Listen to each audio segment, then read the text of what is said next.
Hey everybody, how you doing? This is Bad Brad, and I just want to let you know that I am now a Sweetwater affiliate. So anything you buy, go to the link in description of this video and you'll see my Sweetwater link. Now check out Sweetwater for superb service and some of the best guitars, amps, pedals, strings, anything you can imagine. They have it, they deliver it to your door, and as a bonus you get Sweetwater candy. It's totally awesome. So check out the link and help this channel out. Thank you so much.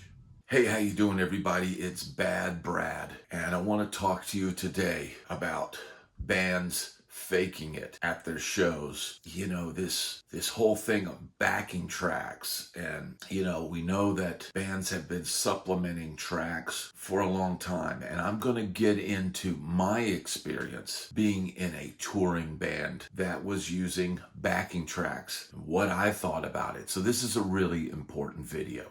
Okay, so lately it's come out and some people have done some, sleuthing, and there's these YouTube videos alleging that the Eagles are lip singing and using pre-recorded vocal tracks. Now, that's quite alarming. For one, they're a boomer band, okay? And I say that with love in my heart because I'm not a boomer, but I'm almost a boomer. I'm Gen X. And, but I feel that boomer band with a sense of pride, because, all the great bands that came up in the boomer generation and Gen X, they were real, except for, Milli Vanilli and maybe some of the, boy band type things. Bands would get up on stage and prove themselves night after night by playing live. Now, I started to hear the thing with backing tracks very early on. And I'll tell you a story. I was a hair metal band guitar player in LA in the late 80s, very early 90s, before grunge took over. We were friends. My band shared some of the booking agents and some things with the band Warrant. Now, everybody that is familiar with the hair band genre knows the band Warrant, with Jani Lane and Eric Turner on guitar and Jerry Dixon on bass. I got to hang out with Eric Turner a few times, and so we would hear things. We would hear things through our management, who would talk to our booking agent, who was I think on a local level, was booking Warrant when they were still, playing the Troubadour and Gazzarri's and, the Roxy and all those places that the LA bands played. And I remember hearing this story of Warrant being kicked off a Poison tour. And this, may or may not be true, but this is what I heard over 30 some years ago. I heard that Jani Lane was, standing backstage and some tour cases came rolling in, and it may have been Poison's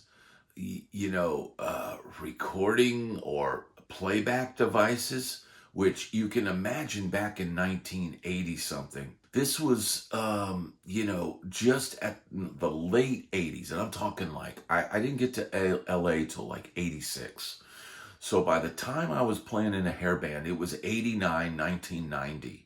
So we did have CDs. We did have CDs at this time. So digital audio was starting to be a thing. And what I heard was some tour cases were being rolled in that may or may not have had the CD players or tape players in them. But I heard that Jani Lane had said, who is the now deceased singer of Warrant, but I heard that he said out loud, "Oh, here comes Poison's backing vocals." And, back in this time, that would have been a big scandal if it had gotten out. And so from what I understand, Warrant was then taken off the tour for these remarks. Now, it didn't stop Warrant from blowing up. They were on their way. They were on their come up, and they had that very talented Jani Lane to carry them and rock with them, out on the road. But the facts, and I knew way back then that they had supplemented their recordings by having a stunt guitarist come in and play solos. And I'm talking about their debut album. It was Mike G or Slammer or something that played on those albums. And, this is all, I'm telling you stories off the top of my head, but we all knew that on the Sunset Strip. The word got out, and, we did think, man, that kind of sucks. But, now looking back at that fact, Warrant, they were a young band, and, but you were competing with Eddie Van Halen. You were competing with George Lynch, competing with what Randy Rhoads had done with Ozzy. And, there were a lot of great guitar players in those days that played that style. And the producer made a decision. Look, we've got to compete with these guys. And your guys are not on that level yet. So let's bring in a guy for these solos and some of these parts. And then, the guy would teach the solos to the players, or they would learn the solos. And so that's Warrant's history with supplementation. But when they played live, and there were no backing tracks. So now Poison may or may not have been at the time using pre-recorded backing vocals. Now, I believe this is an absolute 100% possibility back in the day. And they may have been one of the first rock bands to do this. But, there's other videos on here talking about Poison and their ability. And they are certainly a huge band and a very entertaining band. I wasn't personally a fan. But, I see their purpose. Understand Poison's appeal. And certainly Bret Michaels with his image and the rest of them with their image was a huge draw to the female audience. They had tons of women at their gigs. Poison was a band that essentially sold sex. I mean, they sold themselves as these sex symbols, and women came to their show. But I don't believe that C.C. DeVille, if you've ever heard him talk, you probably would agree with me. I don't believe that Bobby Dahl, and I don't believe that Ricky Rocket were amazing vocalists like, say Eddie Van Halen and Michael Anthony. They just weren't. And, when you're recording and you're producing a band, you've got to make certain decisions that, hey, we need bring in some background vocal help. That may have been done, may or may not have been done on the recording, and they may or may not have had pre-recorded backing vocals live. But Janie Lane was supposedly overheard making that comment. And at that moment in time, that was probably a bump in the road for Warrant. So that's a little flashback to the 80s. But let's flash back to, say, around 2011, 2012. Country music has changed a lot.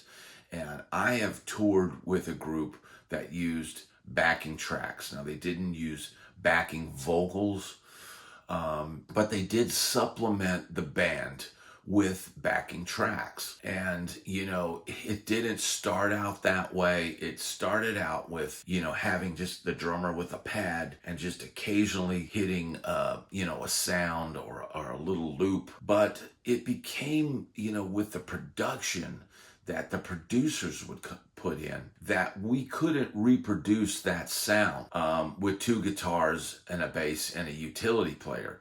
They started putting in, these risers and things that, dance producers or house producers or, things like that would put in these songs and to modernize the sound. And, we didn't have any way of playing those sounds. So all of a sudden, this technology creeped into the performance, and you would be on your in-ears and you hear click, click, click, and the song would start playing and you would play along with it. So it wasn't really a lot of stuff to where you go, gotcha. But they put enough stuff in the mix that would make it sound like the recording. Now, flash forward to now. You've got people allegedly exposing that the Eagles are using pre-recorded vocals. We're talking lead vocals. Don Henley, and Don Henley is certainly up there in age. I'm guessing he's 76. These are free-form videos of my commentary, and commentary can be controversial, and my opinion can be controversial, but that's part of my channel. I'm gonna always give you, what I feel is the truth, and I may be wrong, but if the Eagles are using pre-recorded vocals, man, that is a ripoff. I believe that, I would rather hear someone sing out of key and know that, hey, they did the best they could. They're old, and that be it. I can remember very specifically seeing Elvis Presley at the end of his career, at being a little kid, and seeing Elvis, and Elvis coming out, and you knew the minute he walked out that he had put on all this weight, and he didn't seem as energetic as he was before. Me now knowing the rigors of the road and what was going on behind the scenes with Elvis, it all makes sense because I've experienced it myself. I've experienced how hard the road is, and I don't fault Elvis for doing what he thought he needed to do to try to get through performances, whether that's eating, his stress eating that he was probably doing, and the drug use to get through these shows and to get to sleep and do all that. I've experienced all of that, and I know what that's like. But Elvis still came out and sang his butt off. And, I understand there were some bad shows, later in his career because of his health, but he came out and sang live, the band played live, and there were moments of brilliance. But he was not 76 years old. He was in his 40s. Now you've got bands, touring in their 80s, I guess, if you're the Rolling Stones. And from what I can tell, Mick Jagger is still singing live.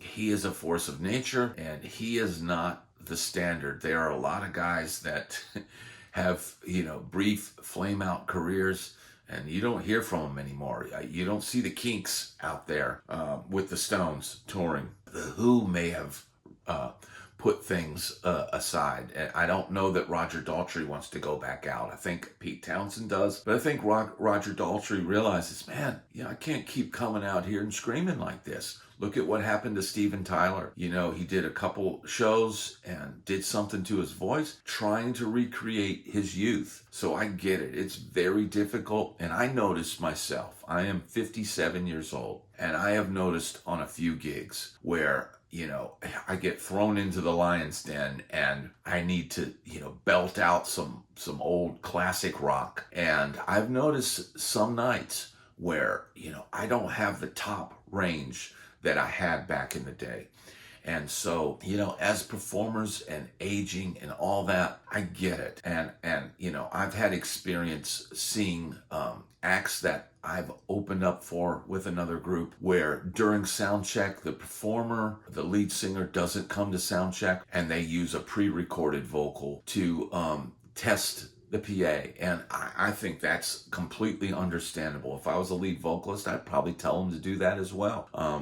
Sound checks are important, but saving your voice and having your voice for your show is important as well. So, I've experienced all these things and I've seen these things, but I feel like pre-recorded vocals are a no-no. And, I get it. I think, groups back in the day, obviously Milli Vanilli, it ended their career. But I think a lot of people get away with it now, but you're paying to hear a recording, and that is a ripoff as far as I'm concerned.